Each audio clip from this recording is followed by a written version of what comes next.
WhatsApp commission বলে আজকে আক্রমণ করেছে নির্বাচন কমিশনকে মুখ্যমন্ত্রী মমতা বন্দ্যোপাধ্যায়। নির্বাচন শুধু তাই নয়, এমনকি এই অভিযোগ পর্যন্ত করেছেন যে বিজেপি শাসিত রাজ্যগুলি থেকে মাইক্রো অবজারভারদের নিয়ে আসা হচ্ছে, মানুষকে পিষে মারার চেষ্টা করা হচ্ছে বলে অভিযোগ করেছেন মুখ্যমন্ত্রী মমতা বন্দ্যোপাধ্যায়। সুপ্রিম কোর্টের যে নির্দেশ তা পর্যন্ত জাতীয় নির্বাচন কমিশন মানছে না, আদালত অবমাননা করছে জাতীয় নির্বাচন কমিশন বলে অভিযোগ করেছেন মুখ্যমন্ত্রী মমতা বন্দ্যোপাধ্যায়।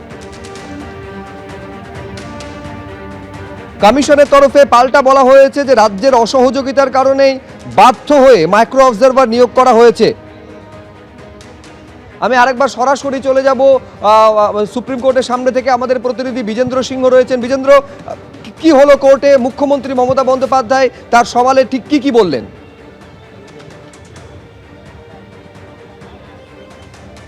দেখো, মুখ্যমন্ত্রী ওগুলো করলেন সেখানে অনেকটাই যেটা তিনি চিঠি লিখেছেন ইলেকশন কমিশনকে, তার জবাব তিনি পাননি। 6টা চিঠি লেখার পরও ইলেকশন কমিশন কোনো জবাব দিচ্ছে না। হোয়াটসঅ্যাপ কমিশন হয়ে গেছে, এই অভিযোগ তিনি করলেন। এবং ইলেকশন কমিশনের বিরুদ্ধে যা যা তার ক্ষোভ ছিল, যা যাতে কথাগুলো তিনি আমরা দেখেছি এর আগে বাইরে বলতে, মুখ্যমন্ত্রী মুখ থেকে আমরা শুনলাম তিনি কোর্টের কাছে প্রতিনিধির সঙ্গে আবার যোগাযোগ করতে পেরেছি। বিজেন্দ্র, তিনি বললেন বিজেপির শাসিত রাজ্যগুলি থেকে অবজারভার নিয়ে আসে, সেটাও তিনি বললেন। কিন্তু তার সঙ্গে সঙ্গে যদি লিগাল পয়েন্ট আমরা দেখি আজকে হিয়ারিংয়ে কী হলো, তার মধ্যে দেখা যাবে প্রথম পয়েন্ট হচ্ছে কি লজিক্যাল ডিসক্রিপেন্সির যারা 1,36,00,000 রয়েছেন তাদের মধ্যে 70 লাখের এখনও হিয়ারিং হয়নি। সেক্ষেত্রে 50% থেকে বেশি এখনও পেন্ডিং রয়েছে। সেটা কিভাবে করা যাবে সেটা নিয়ে বারবার প্রশ্ন উঠছিল, কেন কি 4 দিন আর বাকি রয়েছে, এই প্রশ্ন বারবার উঠছিল। তখন আজকে সুপ্রিম কোর্ট বলেছে কি লজিক্যাল ডিসক্রিপেন্সির যে কারণগুলো যখন জানা যায়, তখন মুখ্যমন্ত্রী মমতা বন্দ্যোপাধ্যায় হন বা তার আইনজীবীরাও বলেন কি শুধু নামের বানান ভুল রয়েছে, ব্যানার্জি বন্দ্যোপাধ্যায় হয়ে গেছে, দত্তা হয়ে গেছে, মুখার্জি মুখোপাধ্যায় হয়ে গেছে, বা অনেকেই মেয়েরা যখন বিয়ে করে যাচ্ছেন তারা সারনেম চেঞ্জ হয়ে গেছে। এইভাবে লজিক্যাল ডিসক্রিপেন্সিস কেসগুলো সব থেকে বেশি গেছে। সুপ্রিম কোর্টও আজকে এটাকে মেনেছে কি এই ধরনের ল্যাঙ্গুয়েজের প্রবলেম হতেই পারে। যেই রাজ্যে হয়তো ইংরেজিতে কোনো একটা নাম লেখা হয় সেটা অন্য ভাষায় অন্যভাবে লেখা যায়, স্পেলিং বানান ভুল থাকতেই পারে। সেটাকে ঠিক করার জন্য আজকে ইলেকশন কমিশন বলেছে কি পশ্চিমবঙ্গ থেকে যদি দক্ষ অফিসার, কেন কি আজকে হিয়ারিং চলাকালীন আমরা দেখলাম অভিযোগ করলো ইলেকশন কমিশন কি তারা রাজ্য সরকারকে অফিসার চেয়েছিলেন, কিন্তু পশ্চিমবঙ্গ সরকার শুধুমাত্র 80 জন ক্লার্ককে তাদেরকে দিয়েছিল হিয়ারিং করার জন্য, তাই হয়তো এই সমস্যা হচ্ছে। কিন্তু আজকে সুপ্রিম কোর্ট বলেছে কি পশ্চিমবঙ্গ সরকারকে দক্ষ অফিসারগুলো গ্রুপ বি অফিসার দিতে হবে, যারা বাংলা ভাষাতে দক্ষ, তারা বাংলা ভাষা বোঝেন, তাদেরকে অ্যাপয়েন্ট করতে হবে। একটা লিস্ট তালিকা আগামী সোমবার যেহেতু হিয়ারিং হবে তার আগে রাজ্য সরকারকে এই তালিকা দিতে হবে এবং তাদেরকে সুপ্রিম কোর্ট পরে নির্দেশ দেবে ইলেকশন কমিশনকে ব্যবহার করতে, যেখানে যেখানে নামের বানান ভুল রয়েছে সেটার জন্যে ব্যবহার করার জন্য। দ্বিতীয় কোশ্চেন আসছে কি 8,300 বা 8,000 থেকে বেশি মাইক্রো অবজারভার অন্য রাজ্য থেকে অ্যাপয়েন্ট করা হয়েছে, বিজেপি শাসিত রাজ্যগুলি থেকে অ্যাপয়েন্ট করা হচ্ছে, এই অভিযোগও করেন মমতা বন্দ্যোপাধ্যায়। এবং সেটা বেআইনিভাবে করেছে, স্ট্যাটুটের মধ্যে কোনো রুল নেই। তখন ইলেকশন কমিশনের আইনজীবী রাকেশ দ্বিবেদী বললেন কি এটা তাদের স্ট্যাটিউট মেনেই করছেন, অন্য রাজ্যগুলোতেও তারা এইভাবে মাইক্রো অবজারভার অ্যাপয়েন্ট করেন এবং রাজ্য সরকার সহযোগিতা তাদের সঙ্গে করছে না, তাই এই মাইক্রো অবজারভারের মদত নিয়ে তারা ইলেকটোরাল রোডটাকে ক্লিন করার চেষ্টা করছেন।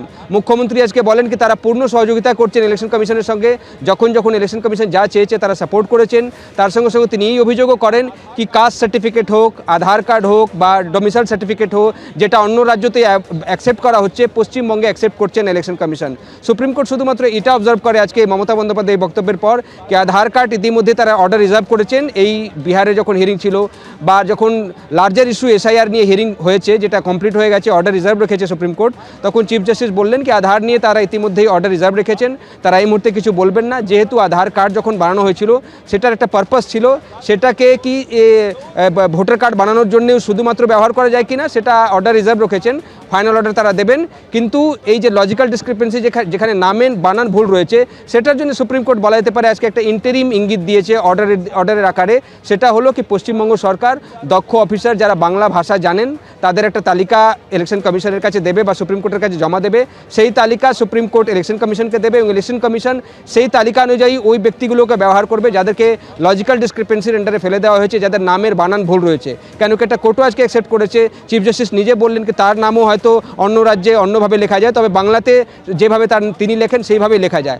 আরও কয়েকটা নাম রয়েছে যার মধ্যে ধরো নামের মধ্যে কুমার থাকে, যেমনি আমার নাম বিজেন্দ্র কুমার সিং থাকতে পারে, অন্য জায়গায় বিজেন্দ্র সিং থাকতে পারে। সেক্ষেত্রে এটা কোনো লজিক্যাল ডিসক্রিপেন্সি ডিসক্রিপেন্সি না, এটাও দেখতে হবে। আজকে সুপ্রিম কোর্টের কাছে যখন মুখ্যমন্ত্রী এই কথাগুলো বলেন বা তার আইনজীবীরা বলেন কি এরমও ডিসক্রিপেন্সিতে বাদ দেওয়া হয়েছে, সেক্ষেত্রে সুপ্রিম কোর্ট আজকে বলেছে রাজ্য সরকারকে কি এই তালিকা দিতে, এবং সেই তালিকাগুলো সোমবারের আগে দিতে হবে। নেক্সট হিয়ারিং আগামী সোমবারের জন্য ধার্য করেছে সুপ্রিম কোর্ট। বেশ, সোমবার কি হচ্ছে সেদিকে অবশ্যই নজর থাকবে এবং সুপ্রিম কোর্ট তার রায়ে কি বলবে, কি নির্দেশ দেবে সেদিকে নজর থাকবে।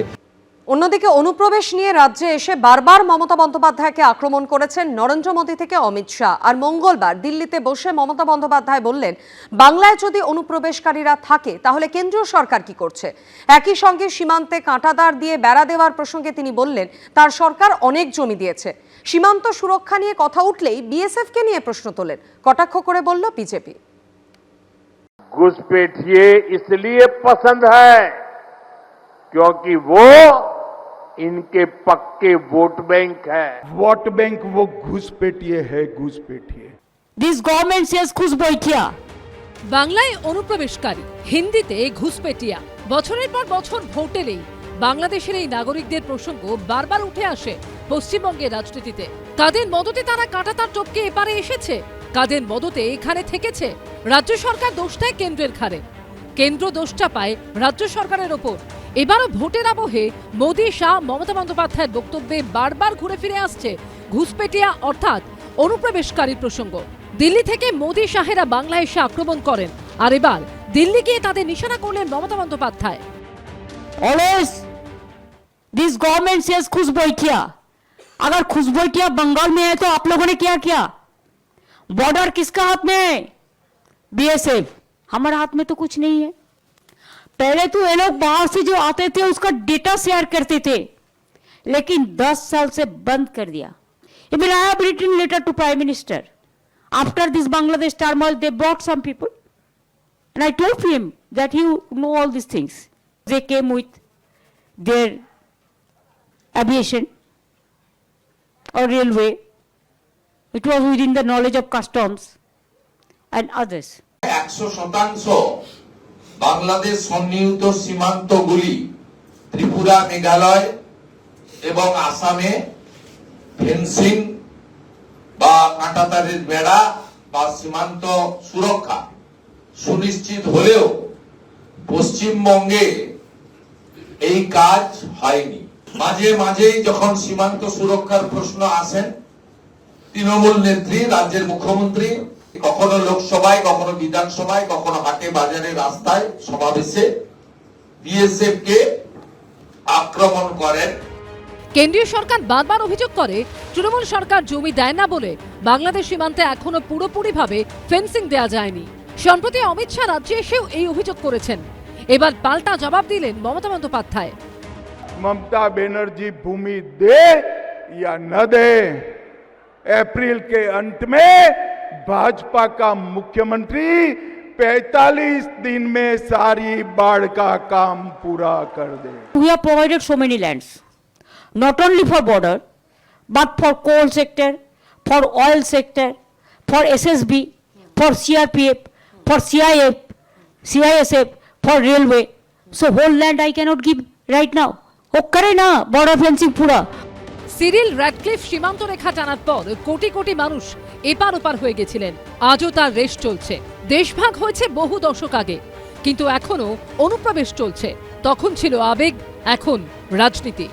আশাবুল হোসেন ও দীপক ঘোষের রিপোর্ট, এবিপি আনন্দ। এবিপি আনন্দ, এগিয়ে থাকে, এগিয়ে রাখে।